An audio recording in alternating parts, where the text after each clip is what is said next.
অভিনয় জগতে অনেকটা বিরতি কাটানোর পর জনপ্রিয় অভিনেত্রী মাসুমা রহমান নাবিলা আবারও দর্শকদের সামনে ফিরেছেন।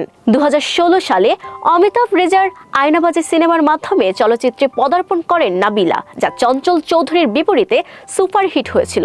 এরপর রায়হান রাফির তুফান সিনেমায় সাকিব খানের সঙ্গে তার জুটিও দর্শক মহলে ব্যাপক প্রশংসা অর্জন করে। তবে এরপর কিছুটা সময় বিরতিতে থাকেন তিনি। এবার বিরতি শেষে অভিনয়ে ফিরে এসেছেন নাবিলা, তবে এবার তিনি সিনেমা নয়, ভিকি জাহেদ পরিচালিত জনপ্রিয় সিরিজ আকাতে অভিনয় করবে। আফরান নিশোর বিপরীতে তাকে দেখা যাবে এই সিরিজে। প্রাথমিকভাবে এই সিরিজের নায়িকা হিসেবে তানজিম সাইয়ারা টোটিনের নাম শোনা গেলেও শেষ পর্যন্ত নাবিলাই নিশোর সঙ্গে জুটি বাঁধছেন। ইতোমধ্যে শুটিংয়ে প্রায় শেষের দিকে পৌঁছেছে, যার রাজধানী ঢাকা এর বাইরে বিভিন্ন লোকেশনও হয়েছে।